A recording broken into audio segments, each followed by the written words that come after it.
ሰውነታችን አንዳንዴ የድንጋይ ፋብሪካ ሊሆን እንደሚችል አስባችሁ ታውቃላችሁ? ያውም ይሄ ዝም ብሎ ድንጋይ ሳይሆን የሆነ ጫፉ ላይ ጠርዙ ሹል የሆነ አንድ ትልቅ ሰውን በህመም አልጋ ላይ ሊያስተኛ የሚችል ድንጋይ ከየትም ሳያመጣ ባፋችን ሳንውጠው በራሱ ማምረት ይችላል። እርግጠኛ ነኝ ብዙዎቻችሁ የኩላሊት ጠጠር፣ የሐሞት ጠጠር ነው ሲባል ሰምታችሁ ታውቃላችሁ። እና ዛሬ እነዚህ ጠጠሮች ምን እንደሆኑ፣ ከየት እንደሚመጡ፣ እንዳይመጡ ምን ማድረግ እንዳለብን ቀለል አድርጌ እነግራችኋለሁ ማለት ነው። ሰላም እባላለሁ፣ አናቶሚስት ነኝ። ሰውነታችሁ እንዴት እንደተሰራና እንደሚሰራ በማወቅ ጤናችሁን መጠበቅ የሚያስችሉ ቲፖችን ነው ይዤላችሁ የምመጣው። ብዙ ጊዜ ያው የኩላሊት ጠጠርና የሐሞት ጠጠር ሲባል ነው የምንሰማው። ነገር ግን ዛሬ ቢያንስ 6 ጠጠር ሊፈጠር የሚችልባቸውን ቦታዎች እነግራቸዋለሁ። ጠጠሮች እንዴት እንደሚፈጠሩ ለመረዳት የሱፐር ሳቹሬሽን የሚባለውን የሳይንስ ህግ አንደርስታንድ ማድረግ ያስፈልጋል። ለምሳሌ በአንድ ብርጭቆ ውሃ ውስጥ 1 ማንኪያ ስኳር ብትጨምሩ በቃ ዳይሉት ይሆናል አይደል? ስታማስሉት ስኳሩ ይሟሟና ሙሉ በሙሉ አይታይም። ግን በአንድ ብርጭቆ ውሃ ውስጥ ከግማሽ በላይ የሆነ ስኳር ብትጨምሩ ውሃው መሸከም ከሚችለው አቅም በላይ ስለሚሆን የተወሰነ ይሟሟና የቀረው እታች ዘግጦ ይቀራል። ልክ እንደዛው ነው ጠጠሮችም ሰውነታችን ውስጥ የሚፈጠሩት። በሰውነታችን ፈሳሾች ውስጥ የተለያዩ ማዕድናቶችና ሶዲየምና የምንላቸው ነገሮች በአጠቃላይ በቂ የሆነ ዳይሉት የሚያደርጋቸው ፈሳሽ በማይኖርበት ሁኔታ ወይም ደግሞ የሚንቀሳቀሱበት ቦታ በተዘጋበት ሁኔታ በትክክል እነዛ የሰውነታችን ፈሳሾች ሰርኩሌት የማያደርጉ የማይንቀሳቀሱ ከሆነ እዛ ቦታ ላይ ይጠራቀሙና እርስ በርሳቸው ተጣብቀው በጊዜ ሂደት ወደ በቃ ቲፒካል የሆነ ወደ ጠጠርነት ወይም ወደ ድንጋይነት ይቀየራሉ ማለት ነው። በዋናነት እንግዲህ የሚታወቀው ብዙ ጊዜ ኩላሊት ላይ ነው። የኩላሊት ጠጠር በጣም እንግዲህ ያመመው ሰው ያውቀዋል።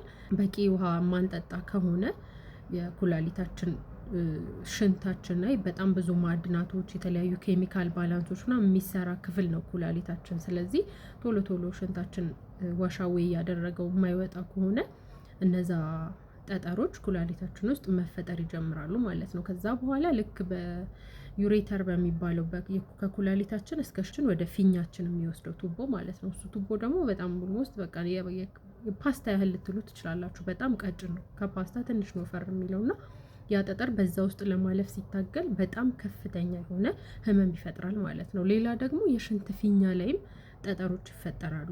ምክንያቱም ደግሞ ምንድነው ሽንት አሁን ሙሉ በሙሉ ተሸንቶ የማያልቅ ከሆነ በተለይ ብዙ ጊዜ አሁን ወንዶች ፕሮስቴት የሚባል እጢ ያለ እዛ አካባቢ እሱ እጢ ካበጠ ሙሉ በሙሉ ሽንታቸው ወጥቶ ስለማያልቅ ያ ሽንት ተጠራቅሞ መጨረሻ ላይ ጠጠር ይፈጥራል ማለት ነው።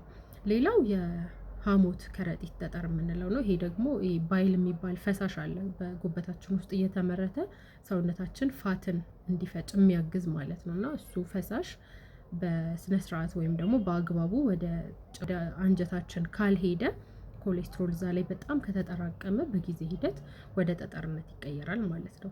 ሌላው አራተኛው የምራቅ እጢዎቻችን ውስጥም እንደዚሁ ጠጠር ሊፈጠር ይችላል ማለት ነው። እብጠትና ህመም እዚህ ጆ የምንለው አጥንታችን ስር እዚህ ምራቅ እጢዎቻችን ጋር ህመም ሊሰማን ይችላል። ይሄም ያው በቂ ፈሳሽ በማይኖርበት ጊዜ የሚፈጠር ነገር ነው። ሌላ ደግሞ ቶንሲላችን ላይ ነው።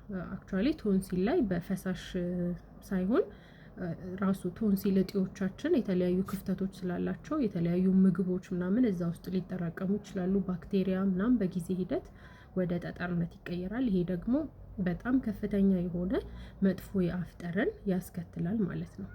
ሌላው ጠጠር የሚፈጠርበት ቦታ ጣፊያችን ሲሆን ጣፊያ ላይም እንደዚሁ የካልሽየም ተጠራቅመው የጣፊያ ጠጠሮች ይፈጠሩና ይሄ ለምግብ መፈጨት የሚያግዙ ኢንዛይሞች ወይም ደግሞ ኬሚካሎች ወደ አንጀታችን በአግባቡ እንዳይደርሱ ይሆናል ማለት ነው። ስለዚህ እነዚህ ጠጠሮች ያው አንዴ ከተፈጠሩ እንደየደረጃቸው አንዳንዴ በራሳቸውም በቂ ዲሃይድሬሽኑን በማከም ወይም በቂ ፈሳሽ በመውሰድ በራሳቸው እንዲድኑ ማድረግ ይቻላል። ከዛ ውጭ ደግሞ የተለያዩ ፕሮሲጀሮችን ሐኪሞች አድርገው እነዛን የተፈጠሩ ጠጠሮችን ያስወግዳሉ ማለት ነው። ነገር ግን እንዳይፈጠር ቀድመን ምንድነው ማድረግ ያለብን?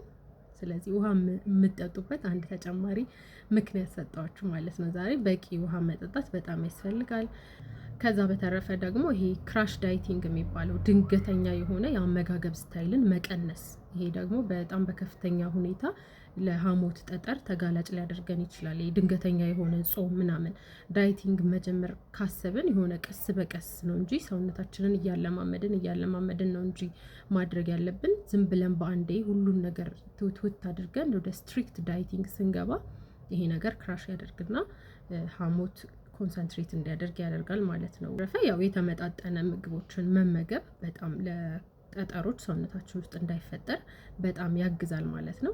እስቲ እናንተ ምን አይነት ኤክስፒሪየንስ አላችሁ? ኮሜንት ሴክሽን ላይ አስቀምጡልኝ። የቪዲዮ ይጠቅመዋል ብላችሁ ለምታስቡት ሰው ደግሞ ሼር አድርጉላቸው። ሰላምና ጤና እመኝላችኋለሁ። በቀጣይ ቪዲዮ እስከምንገናኝ ባይ